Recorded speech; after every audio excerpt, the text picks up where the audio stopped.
Please allow me to highlight the progress we have made as the judiciary in the justice sector. In many ways, Your Excellency, the state of the judiciary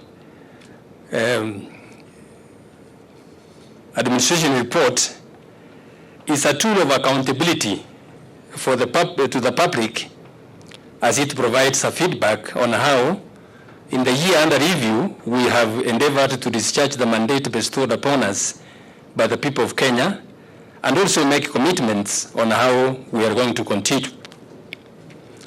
Despite the funding challenges, the judiciary has made significant strides in the pursuit of many of its goals.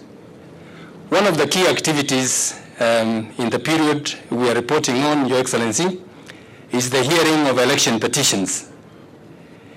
We saw an increase in the number of petitions from 188 in 2014, following the 2013 general election, to 391 in 2017 general election.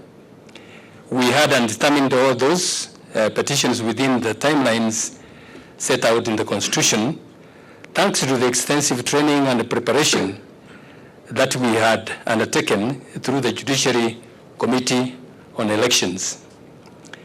Your Excellency, one of the persistent challenges in our justice system is the backlog of cases.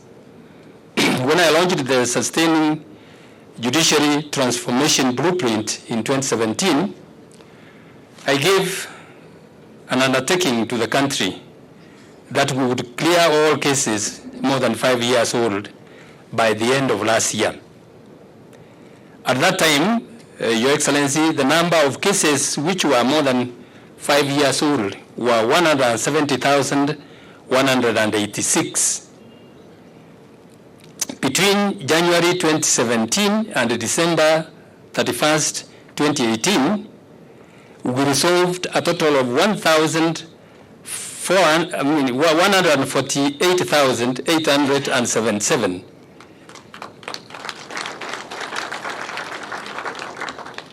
Of those cases, and that works, Your Excellency, to 87% success in clearing them. This is in addition, Your Excellency, to the disposal of another 611,948 cases that our courts completed in the same period. As we cleared these cases, some others graduated, Your Excellency, to the category of 5 years old. We aim to clear them by the end of this year, in spite of the fact that there is a steady growth in the number of cases which are being filed in the judiciary every year. At the end of the day, Your Excellency, our aim is to ensure that we don't have any case more than 5 years, and gradually reduce them to the maximum period of about 2 to 3 years, so that we are hearing cases on really time. Your Excellency, ladies and gentlemen, we continue to experience a severe shortage of resources, both human and financial. Some courts are particularly hard hit. In the Environment and Land Court, for instance, because of the numbers of the judges we have, Your Excellency, one cannot get a hearing date this year because the diary is full. The Court of Appeal has 19 judges against the set minimum number of 30. The same is true with other courts. This shortage continues to hamper the effective disposal of cases. The Judicial Service Commission has commenced the process of recruiting more than 40 judges and over 100 magistrates so that they can meet this shortfall and deal with the cases that are brought before us. Your Excellency, we have ensured that in the recruitment policy, we continue to adhere to the requirements, to the constitutional requirements, and we pride ourselves as an institution that is well on its way to achieving the gender parity in our staff composition. We have a total workforce of 5,698, comprising 51.3% male and 48.7% female. So you can see we are about to bridge that gap. Your Excellency, ladies and gentlemen, a key plank in our judicial transformation involves improving our infrastructure in the entire country.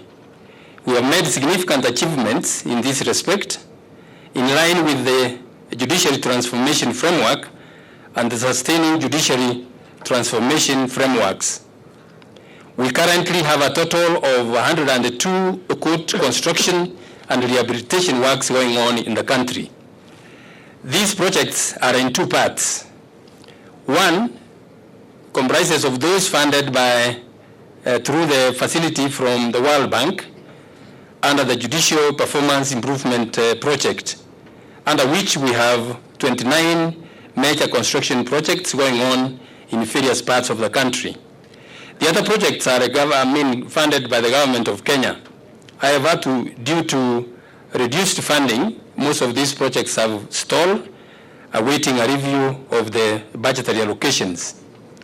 We have, in the last few months, Your Excellency, had extensive and fruitful engagements with the relevant parliamentary committees, particularly the Justice and Legal Affairs Committee, chaired by Honorable William Cheptumu, who is here, and the Budget and Appropriation Committee under the chairmanship of Honorable Kimani Ichung'wah, who is also here, as well as the Treasury Cabinet Secretary, Honorable Henry Rotich, and we are happy that we are making significant improvements and are going to have an improved budget in the next financial year. We are also at an advanced stage in the adoption of the Judiciary Fund regulations, which we believe will go a long way in enhancing the financial operations of the judiciary. Your Excellency, you have this morning gone through our building here, the Supreme Court. You saw where the Court of Appeal President sits, not to mention where the conveniences are, quite a distance away. And we are really squished here. Our plea, Your Excellency, is, I know we are constrained with funds, and you have rightly stated that we should aim at completing the already projects under construction. But Your Excellency, we are appealing to you to make an exception to this. Because of the way we are crowded here, we are requesting Your Excellency, we have a piece of land at Kilmani. If you would make an exception so that we start the construction of the Court of Appeal there, and we will also get quite an space for the other offices. The other places, Your Excellency, which are in dire need of court buildings are Meru, Eldoret, and Kisii. If you were to get time, Your Excellency, and go to Meru, for instance, and see how crowded our staff are there, you will see what we are appealing for. So, Your Excellency, if you could make an exception and we get funds, we know this will not be done in 1 year. But if we can start and do it gradually, in a period of, say, 3 years, we will complete and be able to get reasonable places to operate from. Your Excellency, ladies and gentlemen, another area in which we are advancing is automation and the digitization of our records. Out of 132 courts in the country, 126 have now reliable internet connectivity. The remaining 6 are in extremely remote areas, but every effort is being made to also connect them. The manual recording of court proceedings is an onerous and a time-consuming activity that significantly hampers the rate at which we dispose cases. To mitigate this, in partnership with the Ministry of ICT, the Judiciary plans to utilize the government's Achira program, where we engage young people to do transcription of court proceedings, thereby also creating job opportunities for them. We are working with the CS Mucheru, and he informs me that plans are underway to assist us digitize our proceedings. Your Excellency, allow me to briefly revisit my statement about the significance of your presence here, together with the leadership of the legislature. While the judiciary, the executive, and the legislature are established under the Constitution as separate and independent arms of government, the same Constitution emphasizes the need for interdependence, cooperation, and collaboration. Indeed, some of the solutions to the challenges that I have highlighted earlier lie in the better coordination between the agencies in the three arms of government.